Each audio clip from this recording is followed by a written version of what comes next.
Hola, ¿cómo están? Bienvenidos. Bueno, hoy la seguimos con Germán Ortiz, sigue acá sentado en el living. La semana pasada, si se perdieron el programa, búsquenlo, véanlo. Estuvimos hablando acerca de la adolescencia, esa etapa caótica por un lado, pero que implica un desafío de creatividad. Y hoy continuamos con la etapa que le sigue. Hijos que ya tienen 18, 19, terminan el secundario, empiezan la universidad o no empiezan la universidad, porque esta es una etapa muy ambivalente, tanto para los chicos como para los padres, ¿no? Ahí explota todo. ¿Qué ahí pasa explota ahora? todo, ahí explota todo. Hablo como pastor acá. Vos tenés el grupo de chicos mayores de 21, entre 21 y 27 años.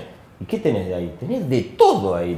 Ahí podés tener casados, divorciados, el que solteros. Se quedó estancado en la adolescencia, el adolescente perpetuo. El que ya es gerente de una empresa multinacional. Claro. Que es padre. Es padre, no, ahí explota todo. Tenés el tipo que se dedicó a lo más diverso que a vos se te puede ocurrir. La carrera que vos no sabías que existía, hay uno que la cursa. Hay otro que hace la carrera que tiene que normalmente son las carreras tradicionales. Ahí explota todo. Sí, en los chicos y en los padres, ¿no? Porque también tenemos esa mirada ambivalente. Por un lado lo sigo viendo como el nene, ¿no? Nosotros, Ezequiel está en esa etapa, 19, bueno, tu hija 21, tal cual. La sigue viendo como una nena, pero bueno, ya es una mujer. Bueno, ahí tenés todo un desafío también. Pero digo, antes de entrar en ese desafío, no me lo dejen olvidar eso, porque está buenísimo eso que estás diciendo. Que para mí es como, yo digo que lo llamo el pensamiento con delay de los padres, ¿no? Nosotros tenemos como un delay cuando miramos a nuestros hijos.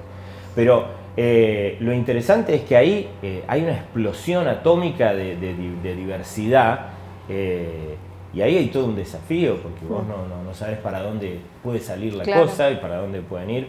Entonces yo creo que si hay un título para esto es el desafío de soltar, ¿no? Claro. ¿Cómo soltamos? ¿Cómo generamos esa experiencia? Sí, y perdón, quiero que nos paremos desde esos chicos los que estamos en Buenos Aires, que tenemos todo acá, estudian acá.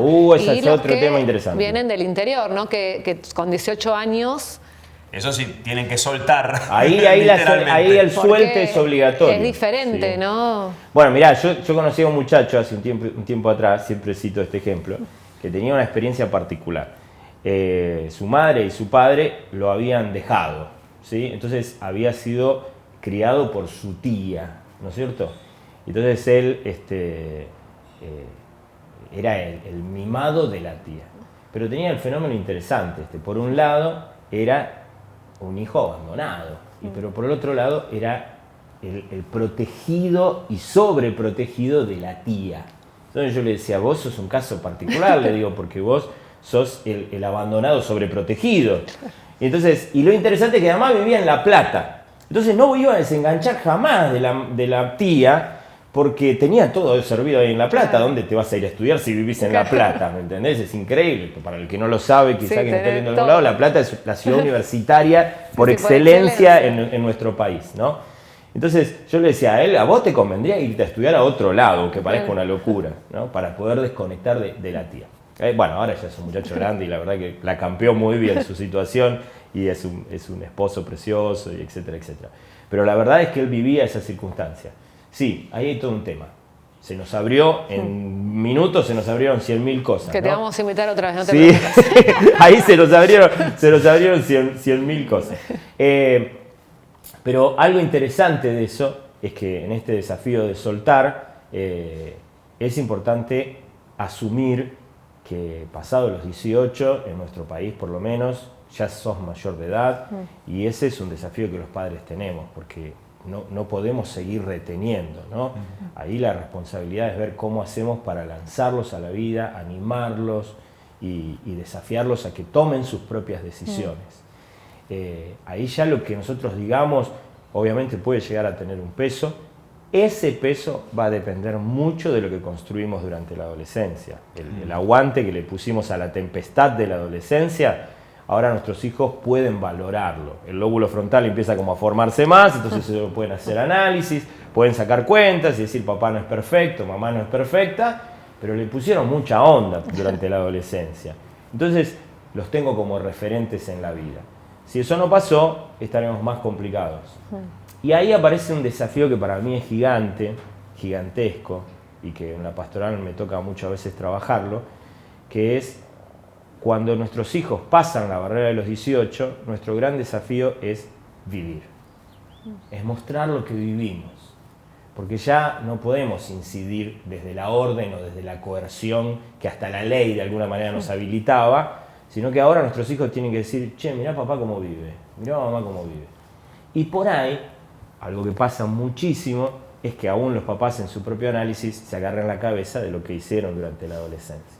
Si ese es el caso de algunos de los papás que nos pueden estar escuchando, lo que tienen que saber es que ahí llega el momento donde uno agarra y dice, perdón por lo que te di acá, papá y mamá pensaron, o papá pensó, se dio cuenta que allá se equivocó, te pido 1000 disculpas, pero quiero que sepas que tu papá y tu mamá, o tu papá, ha tomado la decisión de vivir mejor. Claro. Y aquí estoy tratando de vivir mejor. Perdón, hijo, por lo que te di antes, te quiero desafiar a que vivas vos mejor, papá está en ese negocio, mamá está en ese negocio, ahora estoy tratando de vivir mejor. Porque mucho más, y esta es la gran herida narcisista de los padres, mucho más no podemos hacer. Claro. ¿No? Ahí, mira, está bueno lo que estás diciendo para a veces lo que pasa del otro lado. Tener paciencia al hijo que va a tener que sanar, y el próximo programa que vamos a hacer va a tener que ver con sanar, sí. La sanidad en el adolescente y el joven, de sanar ese papá que hacia atrás por ahí no le dio, lastimó, desde aún ese lugar de querer ser buen papá, pero que no le salió tan bien, no importa, ignorancia, esto que no confusión. No tuvo este programa el anterior para ver, de responsabilizarse. Yo hubiera escuchado a Germán Ortiz. Por eso hacemos estos programas, ¿no? Porque hay cosas que uno puede cambiar. Darle tiempo a ese hijo. No, porque a veces lo que sucede es, papá cambia, el hijo oró, la familia oró, mamá cambia, oramos todos. Y cambia, y de repente el que cambió quiere que del otro lado haya ese cambio también.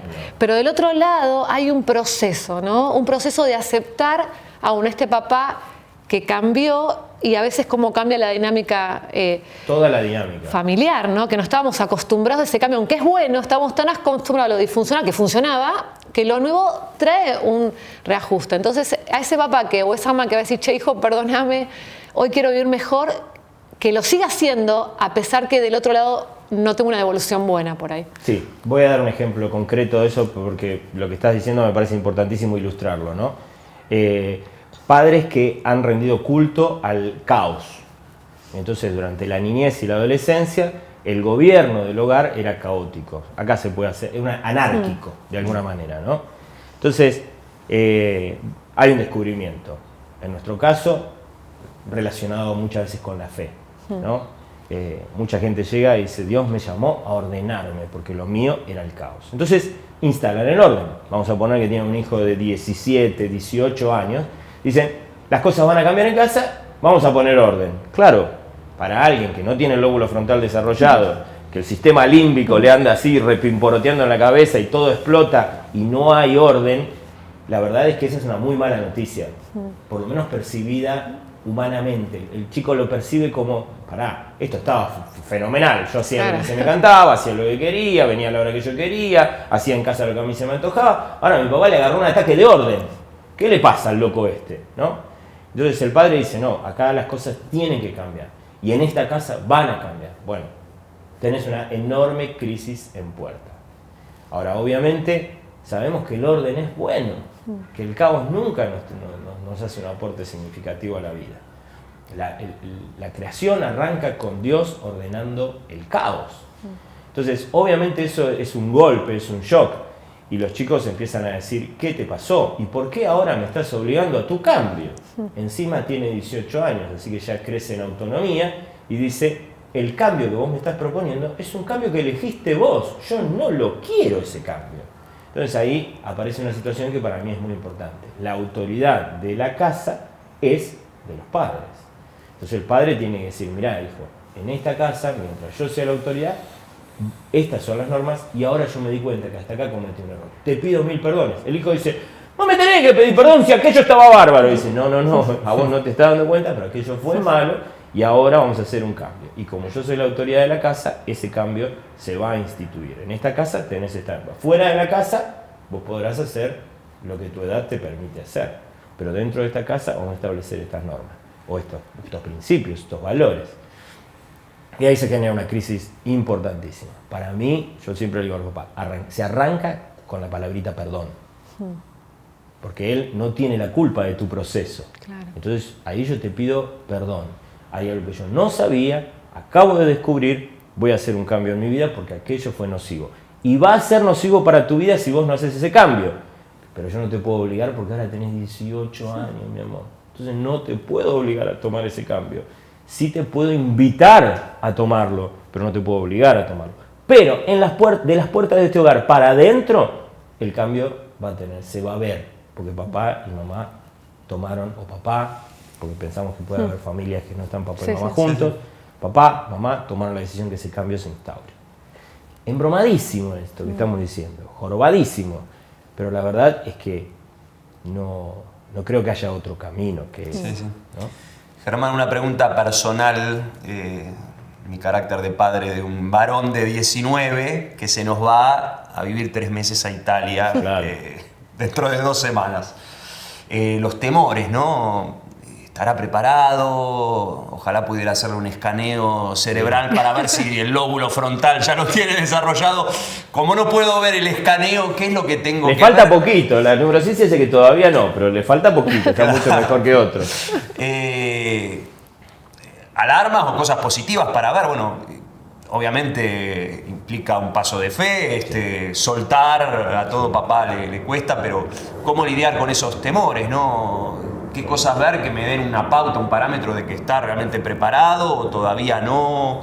Sí, a ver, lo primero es que si uno hizo una inversión seria durante la adolescencia, debe confiar en la inversión que hizo, ¿no?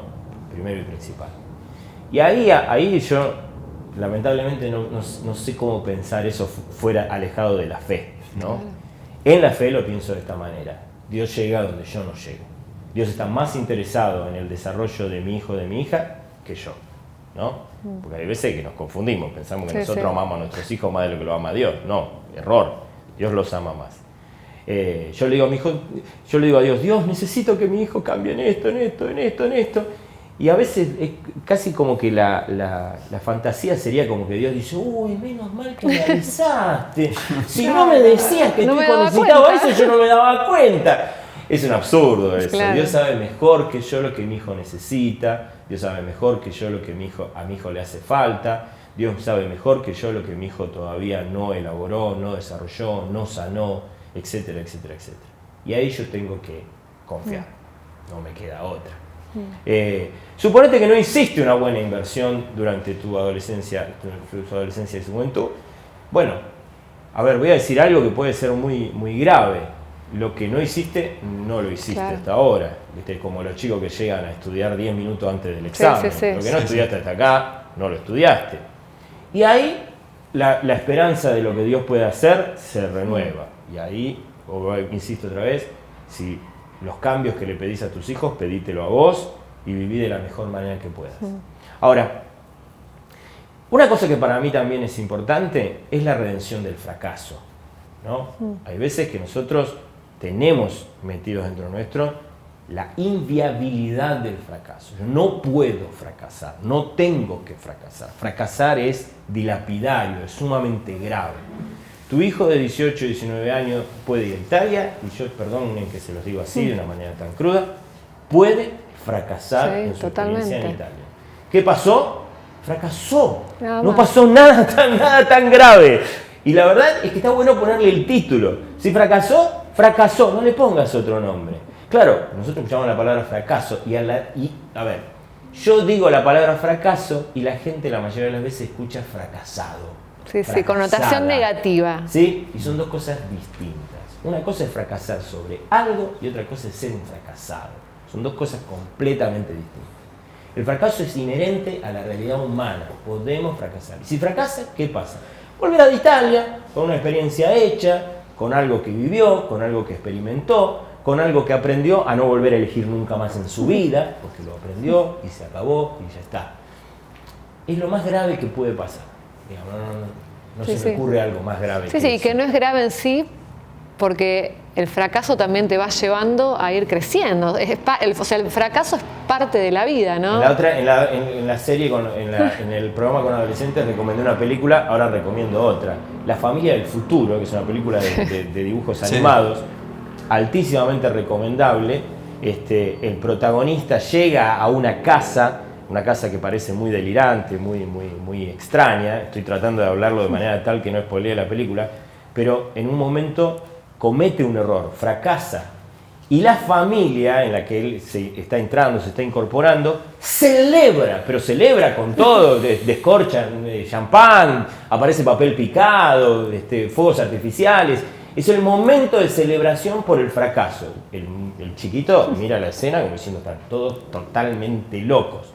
Inmediatamente después le explican por qué. Dice, a partir de hoy tenés un conocimiento nuevo e invaluable porque acabas de descubrir cómo no hacer algo la próxima vez. Dice, y eso lo celebramos. Bueno, para mí eso es importantísimo observarlo. Creo que a veces nuestro temor y nuestro rechazo al fracaso nos lleva como a veces a esconderlo, a solaparlo. Hay una frasecita, no es tan así. No, es así. Es así, te duele el fracaso. Sí, y te enoja a veces. Te enoja, te va a frustrar, te va a enojar. Fantástico. Ahora que lo viste, elaboralo. Voy a hacer de nuevo la gran Alejandro Fantino. ¿Me estás diciendo que si estudió un año de universidad y se da cuenta que no era la carrera, puedo darle permiso para que cambie de carrera? Totalmente. No quiero ser autorreferencial, pero de eso yo te puedo hablar un montón. No, totalmente. Me parece que a veces nosotros tenemos pretensiones. A ver, yo no estoy hablando de desidia. La desidia es una falta de responsabilidad para con nuestros congéneres, para con las personas que tenemos alrededor. No corresponde, no nos hace hacernos cargo de la vida en la que estamos. No estamos hablando de eso. Pero por el otro lado me parece importante tomar conciencia. Y aquí otra vez, lo más sencillo que me resulta en este momento es hablar desde la fe. Dios está más interesado en la relación que en el resultado. Y cada vez que trabaja sobre nuestras vidas, trabaja en la formación de nuestra relación, porque a través de la relación forma nuestro ser, algo que dijimos en el programa anterior, ¿no? Y entonces, Él sabe que el mejor impacto, no el mayor, el más multitudinario, sino el mejor, el más profundo, se produce cuando mi ser está desarrollado. Por lo tanto, ahí tiene que estar mi acento, porque ahí está el acento de Dios. Yo estoy aquí sentado y estoy haciendo, ¿no? En este momento mi cerebro va a 10.000 por hora para ver cómo meto la palabra más adecuada porque deseo ser de influencia. Fantástico. Pero yo tengo que saber que en el proyecto de Dios para mi vida, Dios está trabajando más en mí que lo que yo le pueda aportar a la persona que me está mirando ahí. Y que es ese elemento, el hecho de que Dios está trabajando en mí, probablemente, y que yo sea consciente y que lo aproveche y lo incorpore, quizás sea lo que más va a impactar en las personas que están ahí. Por lo tanto, si yo me concentro en el desarrollo de mi ser, no importa lo que haga, voy a ser de impacto positivo. Y eso para mí es importante que yo se lo muestre a mi hijo. Si mi hijo o yo mismo tomo esto como una excusa para la desidia, bueno, entonces me dedico a hacer nada más y me confundo, me estoy equivocando y no es serio. Pero si yo entiendo que lo importante es el desarrollo de mi ser y lo que hago, lo hago en función de eso, lo más probable es que haga lo que haga, sea de bendición positiva. Voy a decirlo de otra manera. Yo creo que nos setearon la cabeza con este concepto de dejar un legado, ¿viste? Me encanta, yo aspiro a que en algún momento de mi vida algo que yo haga quede para la posteridad, ponele. Eso está bien. Pero tener eso como zanahoria en la vida es terriblemente frustrante, es terriblemente desacertado, nos hace mucho daño, nos pone en un lugar que no nos corresponde, nos pone en un lugar medio mesiánico, ¿no? Sí. En cambio, si yo digo, yo me voy a dedicar a ser, y ese ser guarda estrecha relación con la relación con Jesús. Jesús dijo, apartados de mí, nada pueden hacer. Cuando yo crezco en mi relación con Jesús, entonces mi ser se fortalece. Todo lo que haga, no importa qué, va a ser de impacto positivo. Y a partir de ahí, lo más probable es que deje algún legado. Pero no voy a dejar el legado que yo corro como si fuera una zanahoria. Voy a dejar el legado de lo que Dios quiere dejarle a los demás a través de mí. Sí. ¿Se entiende? Sí, y en esto de darles de alguna manera el permiso para equivocarse o asumir un error, una equivocación, me confundí de carrera o pareja también. Hablarlo con los chicos desde una fe sana y no desde una religiosidad fatalista, ¿no? Porque no, tenés que acertarle a la primera y si no, y sí, yo estuve orando, buscando consejo, ayuné, está bien. Obviamente son decisiones claves, la vida, después de elegir que Jesús sea tu Señor, la segunda decisión más importante, con quién me voy a casar, y después sí, la carrera. Pero a veces como que le bajamos esta cosa de que tuviste un noviazgo frustrado, casi te vas al infierno, o es lo peor. A nuestros hijos estamos educándolos para que traten de invocarle al primer acierto para no sufrir, pero esto, no caer en este fatalismo de que si te cambias de carrera perdiste el tiempo. No, fue un tiempo ganado, fue un tiempo de aprendizaje, de descubrir tu verdadera vocación, tus intereses. Creo que es un error hacer doctrina de la propia experiencia, ¿no? Como también de la falta de experiencia. O sea, hacer teología de una experiencia. Sí, ese es un problema. Pero si yo me permito ser autorreferencial, yo cambié de carrera varias veces. Todas las carreras que estudié me sirven al día de hoy. Yo las tengo todas capitalizadas. Ahora, vamos del otro lado. Hubiese estado bueno tener una compañía que me ayude a reflexionar y a pensar mejor en la toma de decisión. Sí, hubiese estado buenísimo. ¿Debo incorporarlo? Sí, tengo que incorporarlo. Pero tengo que saber que eso puede pasar. Pero ese transitar es un transitar que me enseña, del cual yo puedo aprender. Y creo que eso es lo valioso de enseñarle a nuestros hijos. Mirá, pensémoslo, reflexionémoslo, tomá la decisión lo más reflexionada posible. Pero aun cuando vos tomes la decisión desde la mayor reflexión, puede fallar. Ahora sabemos también que a veces tiene que ver con eso, con que todavía hay cosas en nuestro propio cerebro que necesitan ser terminadas de desarrollar. Entonces puede fallar. Me pasa con los chicos que desde muy temprano hacen una elección vocacional, ¿viste? El chiquito que a los 13 quiere ser médico. Yo le digo, fantástico, dale, me encantó. Pero date permiso en que en algún momento haya un giro y vos digas, ay, ¿quién se le ocurre ser médico? Estoy totalmente loco, no, voy a hacer otra cosa. Y date permiso, permitítelo. Y los padres dar permiso, ¿no? Porque parece que no, pero yo trabajo mucho con lo que es orientación vocacional, que los padres siguen queriendo que los hijos hagan algo que a ellos les hubiese gustado, ciertas carreras, y parece que no, pero una presión. Proyección de su frustración. Exacto, tan grande, ¿no? En vez de orientar, ¿no? Y aún cuando, porque hoy en día encima hay muchas carreras nuevas que ni existían en nuestra época, o entender que tal carrera sí te va a dar esta seguridad y que esto y que lo otro, ¿no? Y bueno, y a veces es una carga, ¿no? A ver, lo esperable en esta etapa es que el chico esté en esa búsqueda, que está acompañado, porque la verdad que aún la iglesia es un lugar que acompaña a muchos más. Y ahí voy para atrás, ¿no? Que los chicos sirvan en las iglesias, porque en el servicio encontrás también tu vocación, encontrás tantas cosas que después uno estudia, porque, no sé, entré en medios en la iglesia y después me di cuenta que me encantaba, que eso es algo a favor, así que siempre decimos, padres, lleven a sus hijos a la iglesia, o sea, coincido con vos, estudio e iglesia tienen que estar, pero en esta etapa que son más grandes, acompañar. Aún, ¿no? Pasa que por ahí no está tan decidido y por ahí no para todos empezás al toque a estudiar en ese primer año. Una cosa es la desidia, no hago nada. Otra cosa es decir, estoy en esa búsqueda, por ahí empiezo a trabajar, hago esto, y en eso también muchos chicos han encontrado su lugar, ¿no? Para flexibilizar un poco, no ser tan rígidos a veces como papás. A ver, el camino más lindo para mí en el tema de la orientación vocacional es encontrar llamado. Que ya eso es toda una historieta, porque tenemos muchos chicos muy complicados con eso. Por eso yo digo, aún antes que el llamado, trabajá en la formación de tu ser. Porque si vos trabajás en la formación de tu ser, hagas lo que hagas, vas a ser de bendición y te vas a sentir realizado en la vida. Ahora, creemos en un Dios que nos dice dónde y cómo ser. Y ahí aparece el llamado. Cuando aparece el llamado, vos decís, yo quiero hacer esto. Los recursos académicos, ¿qué son? Son un lugar donde yo puedo... Son como un easy, me mandé un chivo, ¿no? Pero son así, como un lugar donde yo voy y busco herramientas, ¿no? Entonces voy y digo, si yo quiero hacer esto, yo quiero ser docente, necesito herramientas pedagógicas. Bueno, ¿dónde está eso? Entonces empiezo a buscar qué carrera me lo aporta y voy y busco esas herramientas. Pero la verdad es que lo genial sería que nuestra vocación esté supeditada a nuestro llamado y a nuestra vocación de formación del ser. Si eso pasa, es todo mucho más fácil.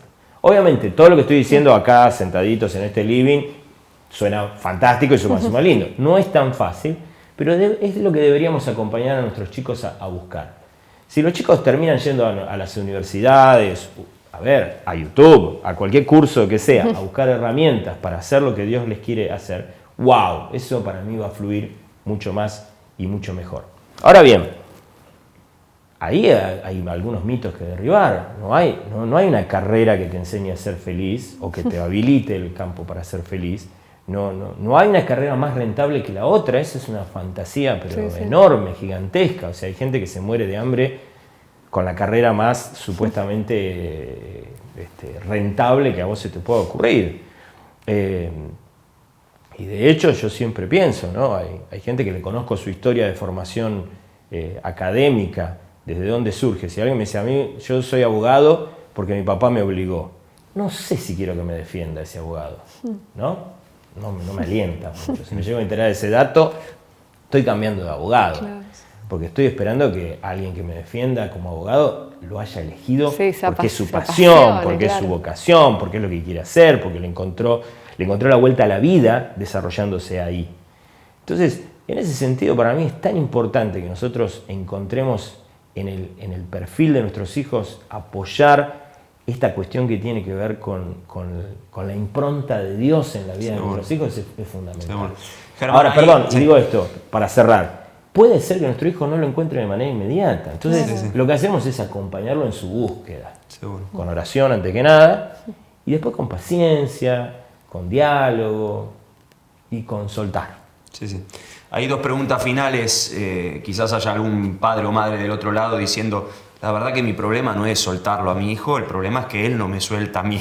Hemos hecho otros programas donde hablamos del síndrome del nido lleno, ¿no? Se habla mucho del síndrome del nido vacío, pero hay muchos padres que, y no es que tiene 19 ni 20, ya tiene 25, 30, 35, quizás 40, ¿no?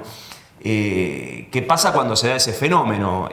Hoy se habla mucho de jóvenes que quieren tomarse un año sabático, ¿no? Lo cual está bien, en esta búsqueda todavía no estoy decidido, bueno, pero a veces no es un año sabático, son 2, 3. ¿Qué le dirías a ese padre desesperado que dice, no, el problema es al revés, estoy desesperado por soltarlo? Para mí lo más importante es, yo lo definiría así, no financiar el estancamiento, ¿no?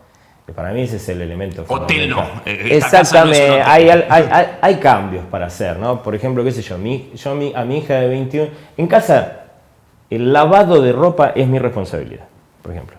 La ropa de mi hija de 21 años no la lavo yo. No, ella sabe cómo funciona el lavarropa, etcétera, etcétera, pasa así. Flor, tus salidas no las financiamos nosotros. O sea, puede ser que en algún momento, porque uno es cariñoso y toda esa historia, pero tus salidas te las tenés que financiar vos. Entonces tenés que buscar trabajo, etcétera, etcétera, etcétera. Hay ciertas pautas de la casa que te incomodan, te incomodarán. Claro. Qué bueno que te incomoden, porque la verdad es que no podés quedarte a vivir acá toda la vida. Creo que muchas veces, y no voy a decir que sea el caso de todos los papás, pero creo que como papás tenemos que revisar si no hemos generado nosotros las condiciones de comodidad para que el tipo diga, claro, la culpa no es del chancho, sino del que debe comer. Entonces, si vos le generaste todas las condiciones de comodidad, ¿no? Para que realmente el tipo diga, ¿cómo me voy a ir de acá? Ni loco. Obviamente, eso se va a postergar eternamente. Algo que para mí es interesante, esta es una posición personal, la Biblia dice, dejar al hombre a su padre y a su madre, obviamente esto es aplicable a la mujer también, dejar a la mujer, al hombre, al padre y a la madre, se unirá a su mujer y será una sola carne. Algunos padres entienden este versículo como algo que tiene que ocurrir en 2 días, ¿no? Claro. Dejar al hombre a su padre y a su madre porque ya tiene fecha en el registro civil, tendrá el registro civil, hace la ceremonia matrimonial, luna de miel, se fue de casa, y entonces se fue de casa, se unió a su mujer y será una sola carne, pasa en 48 horas. Yo entiendo que eso no es así y que como papás tenemos que pensarlo como un proceso que puede ser mucho más distendido y que el primer paso es dejar a papá y a mamá. Entonces, Creo que hay una edad que debe andar rondando, promediando ahí entre los 18 y los 25 años, suponete un año más, un año menos, donde los hijos tienen que pensar seriamente la salida del hogar y los papás tenemos que ayudar a que ocurra. ¿Es doloroso? Sí. Mi hija de 21 en este momento está estudiando en otra ciudad, en la ciudad de La Plata. Nosotros vivimos en Buenos Aires. Y entonces ella ahora empieza a hacer como una experiencia donde se va a vivir a la casa, va a estar en la casa de la abuela, hay unas noches que está en la casa de la abuela, si no tiene facultad y se puede volver a casa, se vuelve a casa. Y yo tengo que ser sincero, estoy diciendo todo esto, pero cuando la habitación de Florencia está vacía y Flor está en otro lado, a mí me inquieta y me mueve cosas adentro, etcétera, etcétera. Pero yo sé que es el proceso saludable de maduración de mi hija y que lo tengo que implementar. Arranca con vacaciones con sus amigos.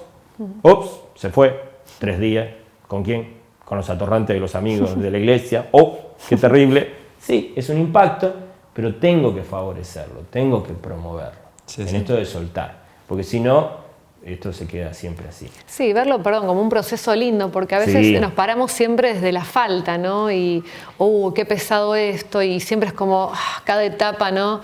Pero cuando uno entiende que Dios favorece y es amante de la familia y que todo esto está pensado en realidad para evolucionar, para crecer, para que ellos puedan desarrollarse, tomarlo también desde ese lado del pastorado, ¿no? Ser pastores, acompañar el proceso, estar ahí, hablar con ellos, ¿no? Aun cuando piden ese consejo o decir, mirá, ¿no? Y también estar atentos a que nos puedan decir que no.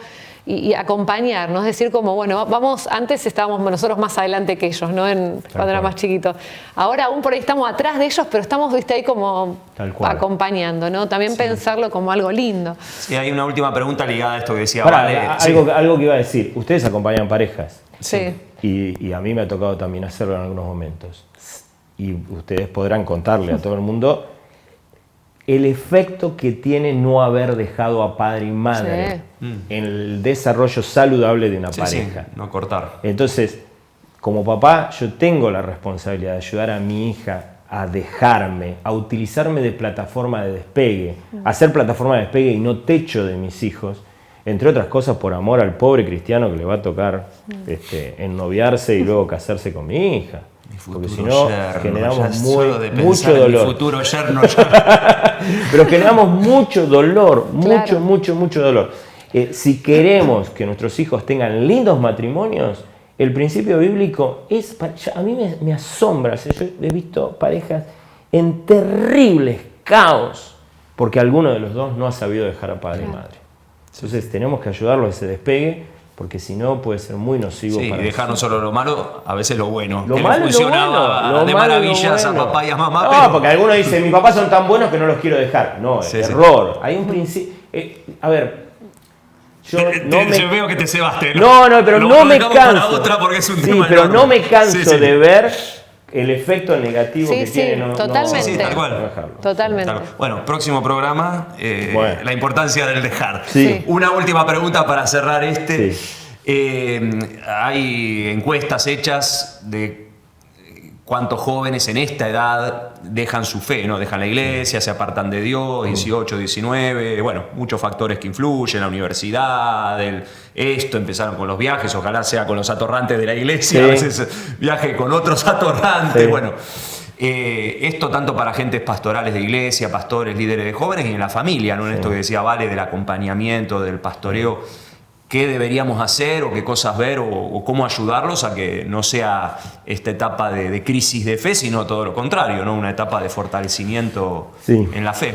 A ver, muchas veces me encuentro con que hay cosas, Dios obra en medio de su gracia y es inmensamente generoso y bueno con nosotros. En medio de esa generosidad nos deja ser participantes. Cuando nosotros participamos con nuestra fidelidad, el aporte es precioso y nos hace sentir muy bien. Como decimos, yo hago mi parte, me encanta. Si yo no hice mi parte, quedé librado a la gracia de Dios. Y entonces esto es lo que quisiera hablarle a pastores y líderes. Laburen en el ministerio de preadolescentes y adolescentes. Lo que no hagas en la preadolescencia y la adolescencia, no lo vas a poder hacer en la juventud. Lo vas a hacer de una manera como recauchutada, media rara. ¿Sí? ¿Lo podrás hacer? Sí, porque Dios tiene una gracia tan grande que sí. Si nosotros no somos serios en el trabajo con preadolescentes y adolescentes, nuestro trabajo con jóvenes o universitarios será por pura gracia. Y esto suena fuerte, pero no encuentro otra manera de decirlo. ¿Qué hacemos en esa pura gracia? Lo mismo que decíamos los padres. Vivimos, regalamos una iglesia y una experiencia de vida donde los chicos digan, che, esto está buenísimo, ¿qué hago eligiendo otra porquería? Si esto está buenísimo. Sí. Lo elijo porque está buenísimo y ahora me doy cuenta que está buenísimo. Pero el trabajo de pretensión de acompañar a nuestros universitarios y a nuestros jóvenes, a los que salen, a los post-secundaria, como me gusta llamarlo a mí para definirlos mejor, arranca haciendo un trabajo serio ahí. Entonces, a los líderes y pastores decirle, nunca desprecien ese trabajo. Lo mismo que el trabajo en las familias. Porque cuando salgan a la vida tomarán sus propias decisiones. Y encima las